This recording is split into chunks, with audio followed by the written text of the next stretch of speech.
I realize these Tic Tacs can be pretty deadly. You know, if you're not a nice guy to somebody. In that movie, there was the Christmas Story, you'll shoot your eye out.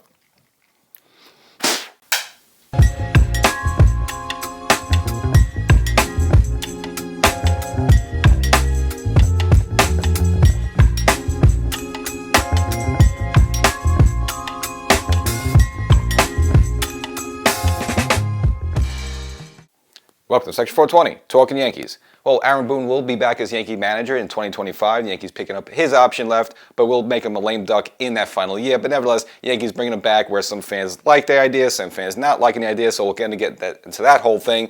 Plus, of course, we have the Juan Soto sweepstakes, which is going to carry on for a while. Has meetings set up with the Mets as well, and it looks like now meetings set up with the Yankees, as he's obviously the high-ticket item in this offseason for almost all MLB teams. There are going to be a lot of teams going after him, so we'll kind of get you caught up with that. And another free agent for the Yankees, Gleyber Torres, who seemingly might be on his way out the door. We'll discuss his situation. I'm sure you heard a whole thing about him deleting, himself, the Yankees, unfollowing the Yankees on social media and all that. And then, you really want to buy into that. Doesn't really signify anything, so we'll kind of get into that stuff as well. Got some awards to hand out, of course, with Aaron Judge and Juan Soto, as well as both of them being finalists for the MVP, and kind of get you caught up some things going on there. Maybe kind of tuned out after the World Series, but some Yankees have been getting some accolades there, so we'll kind of get you caught up in that in case you missed anything. And of course, we'll introduce you to Roki Sasaki, who's going to be the next big Japanese import coming in there. I'm sure you heard some of the news about him, maybe not too sure about him, but I'll introduce and mention, why he's kind of going to be the next big, phenom coming from Japan there. And if you're not familiar with him, well, again, let's give you a little background info on that. So get you caught up on all this great stuff here. But most importantly, you want to be a podcast subscriber. So if you watch right now, it's great. But some things you're gonna hear in this episode, you could hear me say even sooner there, so we get the spoiler alert there. So make sure you subscribe to the audio podcast version of the show. So wherever you get your favorite podcast, Section 420 Talking Yankees, type it in, find it somehow, Google it, you'll get on it some way. Subscribe, follow it, and of course, if this is your first time you just find this video somewhere online or whatever. Just go to the YouTube channel, Section 420 Talking Yankees. Subscribe if you're watching. It's probably right there. There's like a subscribe button. Something hit that, go boom. And if you just happen to be flipping through TV and this thing pops up, wow, this is great.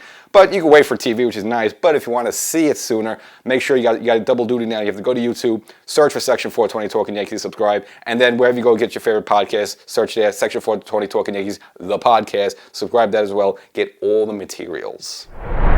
So the Yankee front office picking up the final year option of Aaron Boone had on his contract, which you figure was going to happen. Now, last episode here, I kind of mentioned it was SNY's Andy Martino, I guess whatever Yankee source he had, saying that the Yankees were very strongly going to bring Aaron Boone back 2025 regardless, even if they got swept out of the World Series. It looks like Boone was going to come back, which I kind of figured that was going to be the case. I just don't think, that type of loss was like monumental where you needed some sort of regime change. Now, yes, it does put Aaron Boone as a lame duck manager for 2025, and of course he's going to have to answer these questions the whole season. But we've seen this before. Obviously, Joe Torre had it, which he hated. Joe Girardi had to face the same type of questioning after, especially when you lose like 3 or 4 games in a row there. But it's something that Boone's going to battle. I'm sure it's going to annoy the heck out of him. I'm sure it's going to give him even more gray hairs than he's had already there. But nevertheless, it just seemed like proper for the Yankees to do that. I didn't see was there any cause for them. Again, I don't think he's a great manager, but I just think he's okay in the role where they put him in. And you always question how much influence does a manager really have, and how many decisions are really made from Brian Cashman being passed down to Boone there. So I don't know if the manager makes that big of a difference. And it just seems like he kind of fits in there. The players like him. So there's no at this point unless you really got embarrassed badly against the Dodgers, which again I mentioned before they would bring him back anyway. I didn't really see any reason not to bring him back. And if you just want to throw him out there for one more year just to see, and then maybe make a decision after that about bringing someone new in, then okay there. And if you want to take a step back a little bit, look at the 2024 season. He got the Yankees to the World Series. And again, you want to question decision, Game 1, taking Garrett Cole out there. Okay. Would have that made a difference either way? I don't know. Really that game was blown when Tommy Kahnle gave up the double to Ohtani. That kind of started that inning. Even though, yes, the Yankees took the lead again in that game, but that was really the moment, that the Yankees lost the game, not really pulling Garrett Cole out, more or less. And we don't know, was he under a pitch limit? Did they have a plan maybe to potentially bring Cole back for Game 4 and 3 days rest, and maybe not want to expend him too much in Game 1? We don't really know what's really behind that. And I wouldn't put the World Series loss on Aaron Boone's shoulders there. And you figure, all right, you got to the World Series, you lost to a team that was probably a little bit better for you. Well, that's kind of expectations. You kind of met the expectations, and that's from a year before we didn't even make the playoffs. So I think he deserves that. And you also got to recognize the Yankees won 94 games, and that was the most games won by an American League team. Again, and overall baseball just right up there, with the Dodgers there. So, I think there's enough reason to bring Aaron Boone back for another season. You look at his main star players like Aaron Judge, Garrett Cole, Giancarlo Stanton, Soto when he was here. They all seem to like Boone, like they got along with him. So, you always want to, if your main players don't like you, you got a problem. And that's kind of part of the reason why they let Girardi walk out the door. You just saw some bad blood and some little grudges there, obviously. It seemed like Girardi was not getting along well with Aroldis Chapman. He wasn't getting along well with Gary Sanchez, and some other players didn't like his kind of hard nails approach there. The whole good health food only in the clubhouse and stuff like that. It just seemed like it rubbed some of the players the wrong way, and he was a bit of a stickler. And we remember that situation even in his first year, pulling Robinson Cano out of the game when he didn't go for a ground ball against the Orioles there. So little things like that rub players the wrong way. Now you can say the Girardi approach is the right way because you're supposed to hold players accountable, and people feel that's the problem with Aaron Boone. He's too chummy with these guys, and he lets a lot slide there. There is something that being said, but again, it is a fine art between being a disciplinarian and being someone that someone wants to play for, and keeping the clubhouse together. So it is a fine line. Maybe Aaron Boone's a little too bit lax in that category. Okay. But we don't know what goes on behind closed doors. I mean, he may not ball someone out on the field like Girardi used to do. I mean, remember that situation where Chapman didn't cover home plate and Girardi basically pulled the translator, yanked out of the out of the dugout there, and was basically screaming at Chapman in the middle of the field, in the middle of Washington Nationals ballpark there in front of 40,000 fans. So you can say maybe that's not really proper either there. So you kind of have two different types of managers there. So yeah, Boone's probably a little bit relaxed that way, but again, we don't know what goes behind closed doors. And if you want to just look at some other things that Aaron Boone's just, if you were thinking about bringing him back, some cases for him, well, look what has happened this postseason or just this World Series. His best player, Aaron Judge, did not show up, unfortunately. Yeah, he finally hit a little bit later on, but he was kind of a non-factor in the Royals series. Again, barely saw much from him in the Guardian series. Just had that one home run against Clase. But other than that, overall, and these past several postseasons for Aaron Judge, you all seen the numbers during the telecast, not good at all. So you can't blame Aaron Boone for your MVP player to not show up in the postseason. I mean, imagine if he had Aaron Judge being Aaron Judge in the postseason there. Probably some of the cases with Aaron Boone will be a little bit different there. So that's something to be taken into account. And if you want to look at this season, like I mentioned before, like Boone, not much of the disciplinarian, but we see him do a little bit. When Gleyber Torres was having problems in the middle of the season with lack of hustle, it was that Subway Series against the Mets where he kind of just walked almost to first base. That was after Stanton hit a big home run in the game to at least bring the Yankees closer in the score there. And then of course he took Gleyber Torres out the next two games. Said it was just to rest him up a little bit, but that was a disciplinary action. So I think he should have probably been a little harder on some of these players like Gleyber Torres when it needed it. But he has done it a little bit there, so he did hold him accountable. And you saw as the season went along with Aaron Boone. You saw eventually, and in the postseason especially, Gleyber Torres and Anthony Volpe getting better. I mean, how many times did they go to Boone, talk about, when Volpe was struggling in the season, it was Aaron Boone say, no, we're going to stick with him. We think he's got a good future. We're going to stick with him. We're going to stick with him. Stick with him. People are like, why are you having so much patience with Volpe? Well, it looks like it finally paid off. And if you saw the way Volpe was in the postseason, he was pretty good. Laying off the bad pitches, only hitting good pitches, starting rallies. He took a lot of big walks in spots that start rallies there. So, you got a good version of Anthony Volpe, and that doesn't happen unless Aaron Boone sticks with him the whole way, which he did. And even Gleyber Torres, you saw a better version of Gleyber Torres once Aaron Boone made him the leadoff hitter towards, I think they made that switch around late August, September there. You saw a better version of Gleyber Torres, and Gleyber Torres was also very good in the playoffs. Didn't really give you that much in the World Series, but again, I give him a pass on that because he was good in the World Series and he was really good in the Cleveland Series there. And again, he had a couple of good moments, but again, Gleyber Torres, you got a better version of him. And you got to kind of credit that a little bit to Aaron Boone. Again, he stuck with him and even made him his leadoff hitter. Now, I don't know who else you would put as your leadoff hitter because the Yankees don't have too many options, but whether it was a Cashman Boone move or just a Boone move, nevertheless, that paid off and that's worth recognizing. And also we want to recognize with Aaron Boone when he had the problem with Jose Trevino. Now, again, he was banged up a little bit this season, but we know his problems with Trevino. Obviously throwing runners out, being, taking a little too long to get to his feet to throw the ball, and again, a lot of other teams were taking advantage. You remember that disaster, the Sunday night disaster at Fenway Park there, where the Red Sox stole like 9 bases off from. So they finally, Boone and I guess Cashman, or it was Boone himself, made the move to kind of transition the role to Austin Wells, and you saw definitely improvement defensively. And Wells there, at least in the middle of the season, towards the end, they got a little hot with the bat, especially the home run ball. Now, that really unfortunately didn't translate too much into the postseason. You didn't really get much offense out of Wells in the postseason, but his defense was top-notch there. But making that switch from Trevino to Wells there, you got to credit with Boone with that helped the Yankees out. And last but not least, the bullpen. Obviously, we saw how the season started. Loizaga goes down with Tommy John surgery, and that was supposed to be your 8th inning guy. You lost him. You already lost Michael King because you had to include him in the trade to get Juan Soto there. And so, where'd he go? Tommy Kahnle was not there to start the season. He really didn't come to the Yankees until like July. So the Yankees kind of had this ragtag bullpen the whole way. Yes, they did sign Luke Weaver to start the season, and they picked up that option to bring him back for 2025.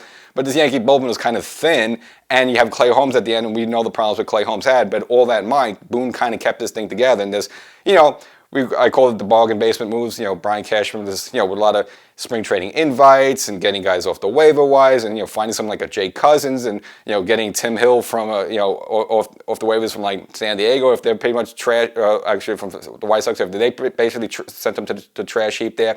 So Aaron Boone's kind of had this ragtag kind of bullpen the whole way, where your main closer blew 12 games for you, but all that, it never really got bad for the Yankees. It was a complete fire disaster. I know they had a little rough patch a little bit in the middle of the season, but overall the Yankee bullpen the whole way, pretty good with not a lot of marquee names. Again, finding someone like a Jay Cousins to come a big in a spot like that, and then finally making the decision in September to pull Holmes out of closer role and put Weaver in there. And of course, we saw the work Weaver did was fantastic. I know he had one little blip against Cleveland there. And of course, obviously the Game 5 against the Dodgers, he made a couple mistakes there. But again, I'm not going to put that on Weaver at all. Weaver's been fine. So, a lot of that was Aaron Boone keeping that together there. So that does deserve some credit.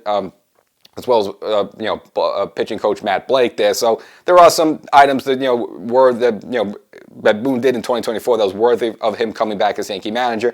And if you want to look at his tenure as the Yankee manager, of course the first 2 seasons with 100 and 103 games respectively, it's worth noting there. The Yankees have always made the playoffs under Aaron Boone, except the one season in 2023, where of course, when Aaron Judge went down with the hurt toe, obviously he misses 57 games there.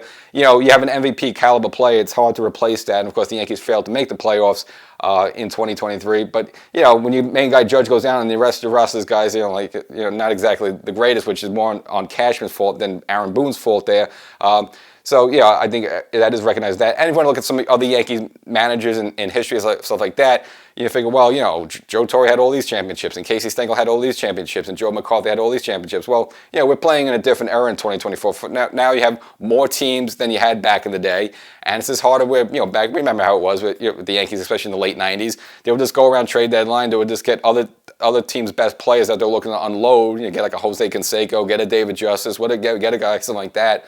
Be able to make a trade for a Cecil Fielder. Well, you can't really do that in these recent days now. It's just different. The Yankees aren't the only team now with all the money and all the chips, so it's harder to win now than it was years ago. You got teams now locking their players in long term, when they're in their 20s. Well, the Yankees don't get an opportunity to get that player now. So, and then you have teams like Dodgers and just willing to spend as much or even more than the Yankees. So to win a championship now, it's just different than it was even 20, 25 years ago when Joe Torre's the manager there. So that's worth recognizing. And if you want to look at the one championship, the Yankees got with Joe Girardi, I mean, he's got to count his blessings. A-Rod really delivered that for him. That tremendous postseason A-Rod delivered for Joe Girardi. Other than that, you would almost say Joe Girardi wouldn't have a championship ring as well, even while he had the core 4 Yankees for a couple of years there under his belt. At least maybe in their prime, or at least the end of their prime there. Obviously Aaron Boone has not had that. Again, as I mentioned before, his best player, Aaron Judge, unfortunately, did not show up for him during his postseason there. So you can't really put that on Aaron Boone. So for all those things being considered, I just don't think this would make sense to make a change at this point. And the way this Yankee regime has been, this is not the George Steinbrenner Yankees of this hiring Billy Martin and then firing him, then hiring and then firing and then firing this guy. This obviously, this Yankee group right now is a little bit more stable. Now, fans don't like that. They feel that they're too complacent and they're not holding people accountable. You can make the argument there, but again, it looks like Hal and Brian Cashman, again, they kind of have a bit of a bond there, and the way they're running this, they don't switch managers out, and you saw Torre had like a 12-year run here. Obviously, he had the championship, so I guess they extended him a little bit more there. Joe Girardi, they stuck with him for about 10 seasons, and even though he deserved to come back after the 2017 season because he took a team that no one expected anything from and just got him one game away from the World Series, but nevertheless, they just got tired of him and they just wanted a new voice in there. And Aaron Boone would be entering like his 8th season, so if you want to run him for one more year and see, I think again, just based on what the Yankees this regime has been doing lately, it all makes sense. It doesn't seem like they want to turn managers in and out there like a turnstile, which you want some sort of cohesion. So I understand that. And there's other teams and franchises that do that. You see that with the New York Football Giants. Traditionally, Obviously lately there's been a lot of turbulence, but tradition they stick with a head coach for a while.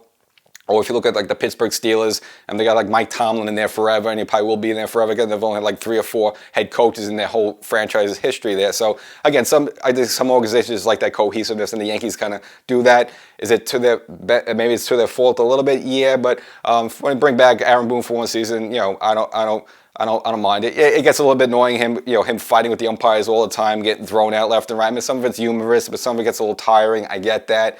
But you can see him defending his players there, or maybe he wants to spark the team up a little bit.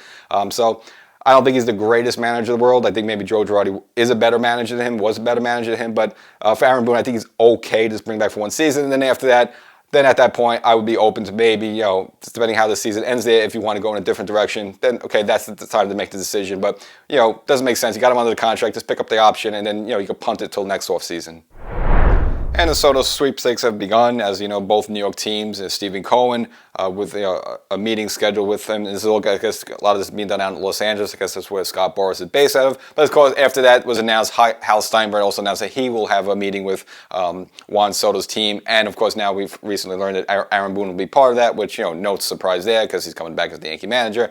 But there's other teams linked to Juan Soto. Again, he's pretty much said he's open to anybody. So you've heard some rumors about Toronto Blue Jays potentially, as well as the Boston Red Sox, and of course ever there because they have oodles of money, the Los Angeles Dodgers. But I don't think they're really serious contender. I meant they could go after if they wanted there, but they're pretty much stacked there offensively. And it's just at that point, it's beyond an embarrassment of riches if they sign him. So I don't really think the Dodgers are a player there. But of course, I can see a situation with Steve Cohen and the Mets maybe trying to peel him away from the Yankees there. So, obviously overall of all the teams, after you match the money, I think the Yankees have the inside track. Obviously, it's the New York Yankees. I mean, that sells itself in itself. You got a team right now ready to win. Just came a little short in the World Series there, but if you could patch up some things there, you have a team that's going to be a World Series contender next year. You can say that a little bit with the Mets as well there, but of course, I think the Yankees have an inside track. Obviously, it's all going to come down to the money there, and you're hearing the figure that's being thrown around is something like 12 years for $650 million, which sounds about right. Ohtani got the $700 million. I don't think Soto's going to be, obviously, because Soto's is the one, he's on a pitcher as well there, so with Ohtani getting a two-way player there, so that sounds about right there. So it just seems, can they all make this work, and how it's going to work there?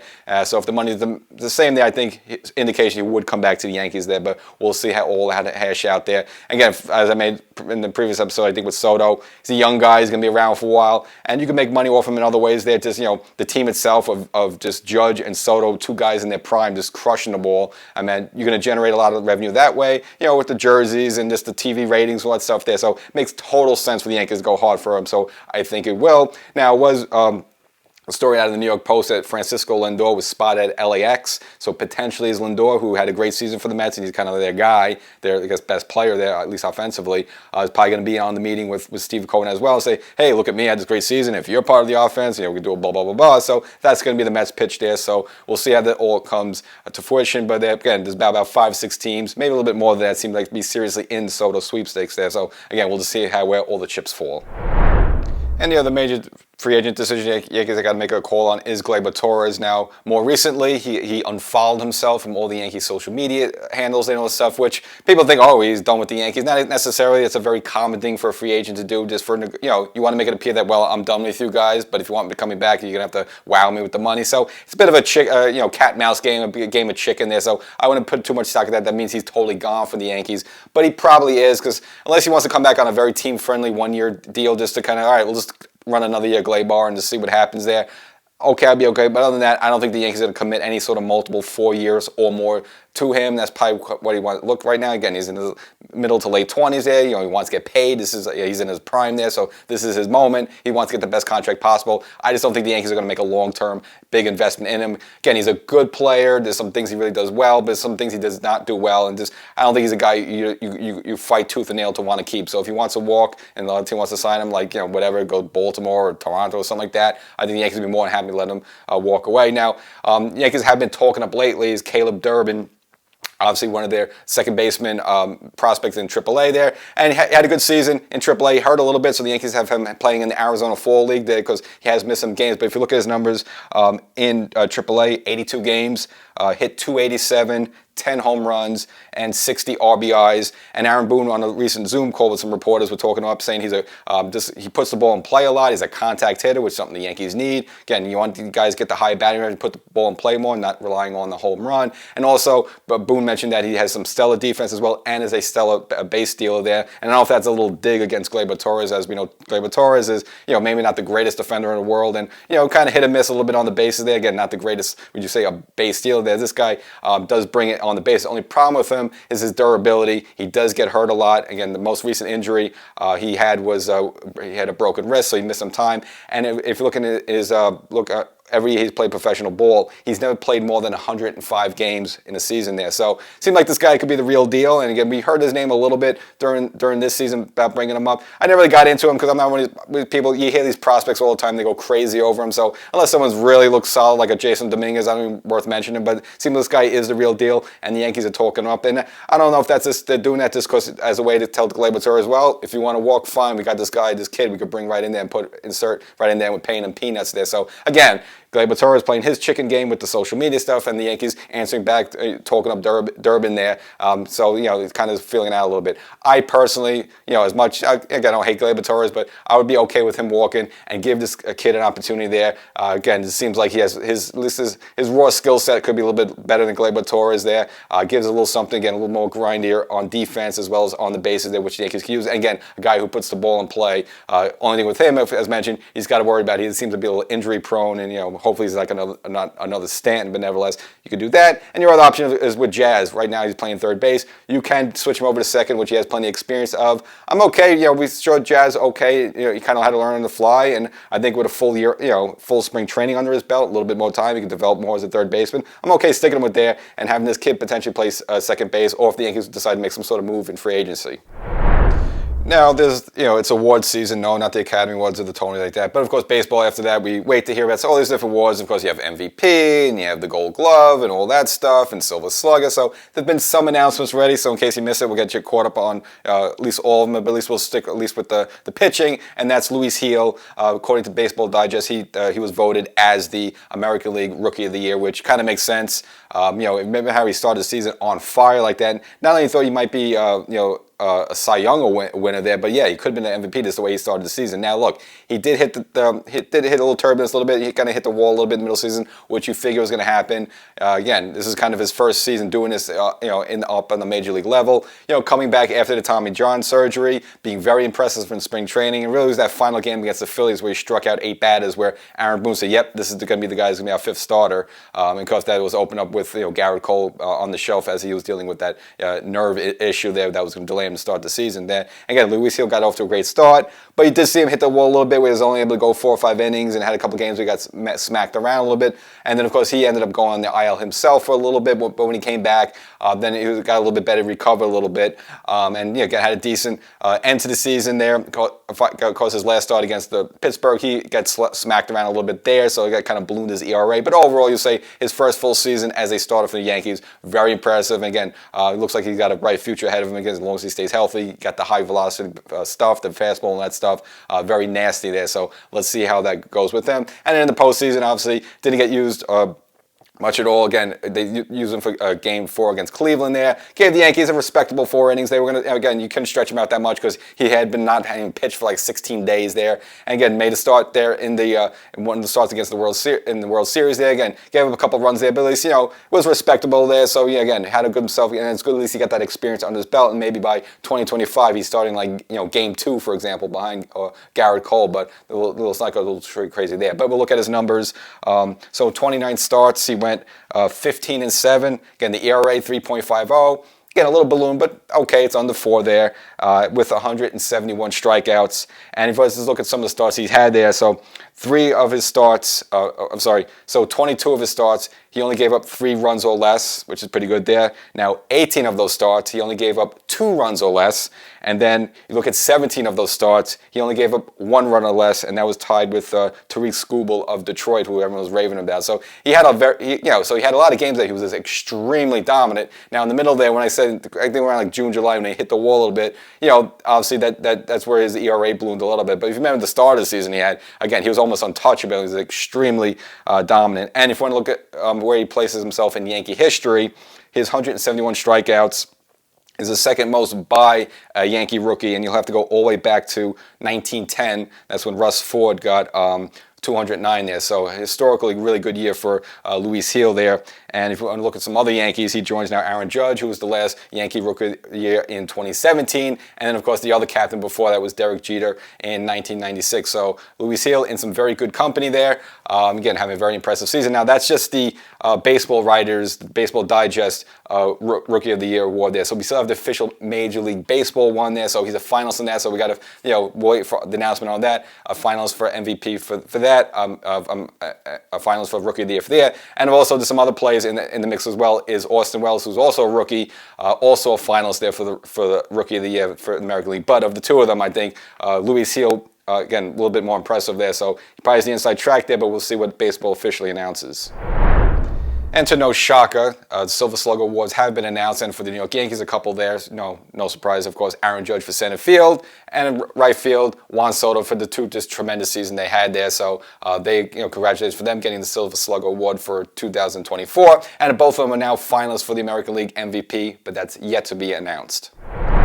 And of course, I'm sure you heard the name right now. Roki Sasaki is the new big Japanese, name thrown out there. Obviously, he's going to play the player to come over here to the States. And most recently we had that with Yamamoto, of course, Ohtani before that, and Tanaka over that. So this seems to be the next guy in line there. Now, he hasn't been really linked to the Yankees, more with the Mets, but nevertheless, in terms of the New York teams, but he looks like probably more destined for something on the West Coast. Probably want to join Yamamoto and Ohtani. Why not? It's a party over there right now. But nevertheless, now there's a little caveat with him. He's only 23 years old, so. Now, in order for, now, I remember this whole thing works. The team has to okay to post him, and then if you do post him, when you do give him a contract, the team, the Nippon Japanese baseball team, will then gets a fee for the posting fee for making him available. So it's kind of work, and we see that with some of these big contracts. But the problem with him, he's only 23 years old. So baseball has a little different rule that if you're under 25, you have to sign an amateur contract. So he cannot get that big mega deal right now. So they're speculating that he might just sit out another 2 years, and then when he's ready at 25, when you go the traditional posting route method, he'll get a boatload of money then than he would get right now here. So if you remember with Ohtani, when he originally signed in 2017, he was also only 23, and he just signed like an amateur contract for like $2.3 million, and then he went to arbitration. After that, he got his money there. He did get his money, but it happened much later, versus if you wait till you're 25, you could get all the money in one lump sum there. So kind of speculated whether Sasaki is going to do it or not there. Obviously, he can be available, but of course he's going to make less money now, but he'll be pitching here in the Major League Baseball there. And of course, the tail, the tape on him, throws 100 miles per hour there, which wows you there, has a nasty splitter, but of course, a lot of herky-jerky motion there. At some point, is he going to need Tommy John? Is he going to get injured? When we saw Yamamoto this season get injured, which you figure is going to happen as he's adjusting to a new game here in the States there. But of course, now if you look at all the teams, they have a limit on what they can spend on amateur pool money there. There's a rule put in place by baseball just so a team like the Yankees, the Dodgers, Red Sox can't just go down in Latin America and swoop up all the talent down there. So there's a cap of how much you can spend on international players there. And right now the Dodgers have the most money to offer there at $2.5 million. So if he'd want to sign with the Dodgers for $2.5 million, they sure would love to have him there. They're the team that's in best position right now, and of course, it wouldn't be a hard sell to say, hey, we want to come play for the championship Dodgers, who just won the World Series, and we have Ohtani and Yamamoto there. So he could make that move, or he could just sit out another 2 seasons, wait till he's 25, and get a big contract like Tanaka got when the Yankees signed him. Well, this episode, hope you enjoyed it. So Aaron Boone will be back for the 2025 season, and I'm sure umpires just can't wait to reject him again. Yeah.